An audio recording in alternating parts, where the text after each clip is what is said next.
Gujarat Titans versus Mumbai Indians match అనేది ఇప్పుడు జరిగింది. అయితే మన అందరికి తెలిసిందే ముంబై ఇండియన్స్ తమ ఫస్ట్ మ్యాచ్ గెలవదు అనేది. అది 2012 2013 సీజన్లో మనం చూసుకుంటూ వస్తున్నాం.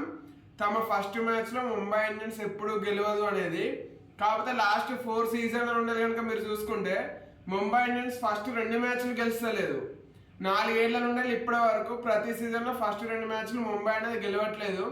అయితే అది వీళ్ళకి కాగానే, ఎందుకంటే వీళ్ళు 2 కాదు 3 కాదు 5 మ్యాచ్లు ఓడిపోయి కూడా ఫైనల్ దాకా వచ్చి టైటిల్ గెలిచిన రోజులు అనేటివి ఉన్నాయి, సీజన్లు అనేటివి ఉన్నాయి. అది మనందరికీ తెలిసిందే. అయితే ఇక ఈ రోజు మ్యాచ్ గురించి కనుక మాట్లాడితే, ఈ రోజు మ్యాచ్లో ఎక్కడ కూడా Mumbai Indians the match Mumbai Indians గెలవబోతున్నదనే ఫీల్ అయితే రాలేదు. జస్ట్ నిన్న చూసిన మ్యాచ్ లెక్క అందరికి అనిపించింది. ఆర్సీబీ వర్సెస్ చెన్నై మ్యాచ్ ఎట్లా జరిగిందో ముంబై వర్సెస్ గుజరాత్ ఈ మ్యాచ్ కూడా అట్నే జరిగింది. కాకపోతే అక్కడ ఇక్కడ తేడా ఏంది అంటే, అక్కడ ఎండింగ్ మూమెంట్ లో బ్యాటింగ్ వచ్చిన ఎంఎస్ ధోని కొట్టలేదు, అంటే ఇది లాస్ట్ ఓవర్ లో కొట్టిండు.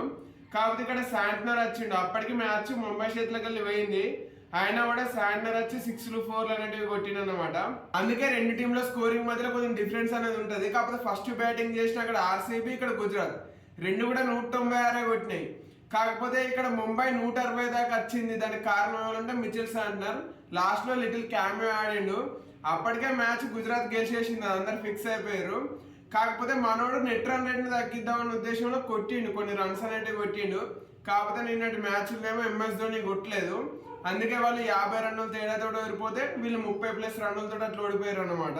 ఇక ఈ మ్యాచ్ లో టాస్ గెలిచిన ముంబై బౌలింగ్ తీసుకొని గుజరాత్ కు బ్యాటింగ్ అనేది ఇచ్చింది. అయితే యాజ్ యూజువల్ గుజరాత్ బ్యాటింగ్ వచ్చిన తర్వాత శుభ్మన్ గిల్ అట్నే సాయి సుదర్శన్ గుజరాత్ కు సూపర్ గా పర్ఫార్మెన్స్ చేస్తున్నాడు. ఫస్ట్ మ్యాచ్ లో పంజాబ్ పైన హాఫ్ సెంచరీ చేసిండు, ఈ రోజు కూడా హాఫ్ సెంచరీ అనేది చేసిండు అనమాట. కాకపోతే శుభ్మన్ గిల్ ఈ రోజు కొంచెం ఎందుకో మనోడి టచ్ అనేసరికి కనిపించలేదు. మనోడు 30+ రన్స్ అనేటివి కొట్టి అవుట్ అయ్యిండు. ఆ తర్వాత వచ్చిన జాస్ బట్లర్ కూడా అంతే 30+ రన్స్ అనేటివి కొట్టి అవుట్ అయ్యిండు. ఇక్కడేమో సాయి సుదర్శన్ ఆల్మోస్ట్ 70 అంటే 68 రన్స్ దాకా కొట్టిండు. అయితే వీళ్ళు ముగ్గురే గుజరాత్ కు రన్స్ చేసింది ఎవరంటే వీళ్ళు ముగ్గురే. ఇక ఆ తర్వాత ఎవరు కూడా పెద్ద పర్ఫార్మెన్స్ చేయలేదు. రూదర్ఫర్డ్ ఒక్కడే 18 రన్స్ తోటి ఒక లిటిల్ క్యామియో అనేది ఆడిండు అంతే. వీళ్ళు ముగ్గురు కింద రూదర్ఫర్డ్ ఒక 18 రన్స్ క్యామియో. దాంతో గుజరాత్ అనేది 196 రన్స్ దాకా ఏరుకున్నది అన్నమాట. వచ్చిన వాళ్ళందరూ ఒక 4 ఒక 6 అట్లా కొట్టి అవుట్ అయ్యారు అంతే. ఇక్కడ ఇక ముంబై సెలక్షన్ కూడా, అంటే ముంబై టీమ్ సెలక్షన్ లో కూడా ఎందుకో చిన్న మిస్టేక్లు అనేటివి కనిపించినాయి. అందులో ఫస్ట్ ఏంటంటే లాస్ట్ మ్యాచ్ లో వీళ్ళని ఆల్మోస్ట్ మ్యాచ్ గెలిపించినంత పనిచేసిన విఘ్నేష్ పుత్తూర్ను మాత్రం ఈరోజు ఆడించలేదు. మనోన్ ప్లేస్ లో సత్యనారాయణ రాజు అనే పేసర్ ని తీసుకొచ్చారు. అయితే పిచ్ చూస్తేనే అందరికి అర్థమైపోయింది, స్పిన్ పిచ్ కాదు పేస్ పిచ్ అనేది. 2 టీములు కూడా అట్నే పోయినాయి. ఇక్కడ ముంబై తమ 20 ఓవర్లలో 5 ఓవర్లు స్పిన్ వేయించింది. గుజరాత్ ఏమో 6 ఓవర్లో స్పిన్ వేయించింది. రషీద్ ఖాన్ కూడా జస్ట్ 2 ఓవర్స్ వేసినట్టు మీరు అర్థం చేసుకోవచ్చు పిచ్ పేస్ కి ఎంత అనుకూలంగా ఉన్నది అనేది. అందుకే విఘ్నేష్ ను పక్కన పెట్టిర్రు. కాకపోతే మనోళ్ళు ముజీబుర్ రహమాన్ ని తీసుకొచ్చారు అన్నమాట. స్పిన్నర్లు అద్దనుకున్నప్పుడు స్పిన్నర్లతో జస్ట్ 5 ఓవర్లు వేయించాలనుకున్నప్పుడు ముజీబుర్ రెహమాన్ ప్లేస్ లో లాస్ట్ మ్యాచ్ లో ఉన్న విల్ జాక్సన్ ఎందుకు వదిలేసిరు అనేది పెద్ద ప్రశ్న. దానికి తోడు ఇది ఎందుకంటే లాస్ట్ టైం అహ్మదాబాద్ గ్రౌండ్ లో విల్ జాక్స్ సెంచరీ కొట్టింది, అందరికి గుర్తుండే ఉంటది. ఆర్సీబీ కంబ్యాక్ అనేది ఆ మ్యాచ్ దగ్గర స్టార్ట్ అయింది. ఆ మ్యాచ్ లో రషీద్ ఖాన్ మనోడు పిచ్చి కొడుతాడు విల్ జాక్స్. అటువంటి విల్ జాక్స్ ను ఈసారి అహ్మదాబాద్ గ్రౌండ్ లో దించకుండా ఆ ఫారెన్ స్లాట్ లో ముజీబుర్ రెహమాన్ తెచ్చిర్రు. మనకి పూర్తి ఓవర్లు బౌలింగ్ కూడా వేయలేదు, కాకపోతే వికెట్ తీసిండు, అది ఓకే. అయినా కూడా 2-3 ఓవర్లు లేదు విల్ జాక్స్ బౌలింగ్ చేసేటోడు. తన బ్యాటింగ్ ను పక్కన పెడితే విల్ జాక్స్ కి బౌలింగ్ ఎబిలిటీ కూడా ఉన్నది. అయినా కూడా మనోడిని పక్కన పెట్టి రెహమాన్ ని తీసుకొచ్చారు, అది ఎందుకు అర్థం కాలేదు. అట్నే పుతూర్ని పక్కన పెట్టి ఇక్కడ సత్యనారాయణ రాజు అనే బౌలర్ ని తీసుకొచ్చారు. మనోడు 3 ఓవర్లలోనే 40 రన్స్ అనేవి ఇచ్చేసిండు అనమాట. అయితే అక్కడ చిన్న ఇన్ఎక్స్పీరియన్స్ అనేది కనిపిస్తూ ఉంటది మనం లోపల, ఎందుకంటే యంగ్ బౌలర్ కదా. ఇక అదనేది పక్కన పెడితే 197 టార్గెట్ తోటి ముంబై బ్యాటింగ్ అనేది స్టార్ట్ చేసింది. రోహిత్ శర్మ లాస్ట్ మ్యాచ్ లో డక్ అయ్యిండు. దాంతో ఈ మ్యాచ్ లో అందరి ఫోకస్ అంతా రోహిత్ శర్మ పైన ఉన్నది.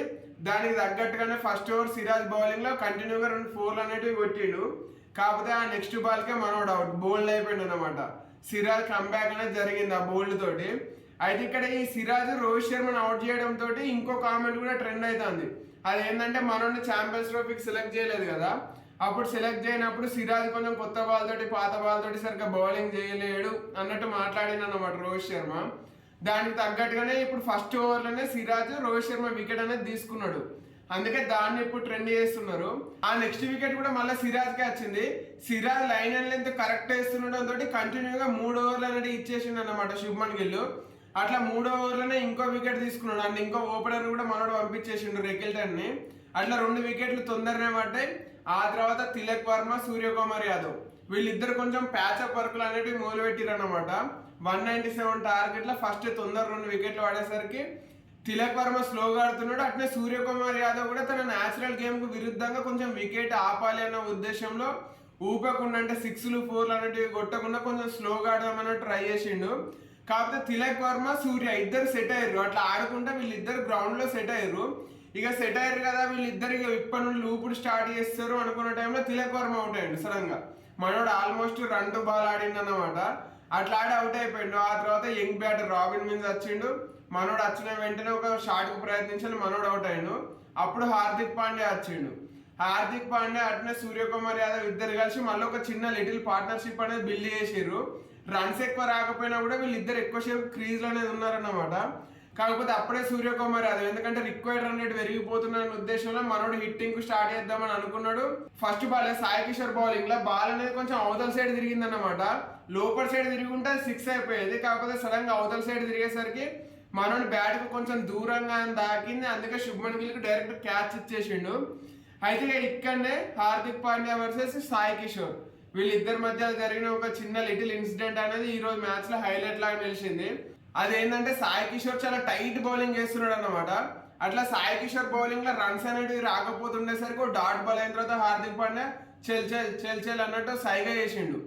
దానికి సాయి కిషోర్ కూడా నేనేమన్నా తక్కువ అన్నట్టు బాల్ కలెక్ట్ చేసి అట్నే హార్దిక్ పాండ్యా వైపు 2-3 అడుగులు వేసేసరికి మనోడు కూడా క్లోజ్ గా దగ్గరికి నడుచుకుంటూ వచ్చింది అనమాట సాయి కిషోర్ కు. ఇది చూస్తుంటే అందరికి ఎంఐ వర్సెస్ ఆర్సీబీలో సూర్యకుమార్ అట్నే విరాట్ కోహ్లీ మధ్య జరిగిన చిన్న ఇన్సిడెంట్ అనేది అట్లా మైండ్ లో క్లిక్ అవుతుంది. అయితే అది ఐకానిక్ ఇన్సిడెంట్, దాన్ని పక్కన పెడితే ఈ ఇన్సిడెంట్ అనేది దాన్ని గుర్తు చేసింది అని నేను చెప్తున్నాను అనమాట. ఇక ఆ తర్వాత కూడా సాయి కిషోర్ తన టైట్ బౌలింగ్ కంటిన్యూ చేసిండు. అప్పటికే మ్యాచ్ అనేది ముంబై చేతిలోకి వెళ్ళిపోయింది. ఇక అది అర్థమైన తర్వాత హార్దిక్ పాండ్యా కొంచెం ఊపుదామన్న ఉద్దేశంలో బ్యాక్ సైడ్ షాట్ ఆడదాం అనుకున్నాడు. కాకపోతే సరిగ్గా కనెక్ట్ కాలేదు. బాల్ అనేది బ్యాట్ కి మరీ లోపలికని తాకింది, హ్యాండిల్ దగ్గరకని తాకింది. అందుకే క్యాచ్ ఇచ్చేసి అవుట్ అయ్యిండు.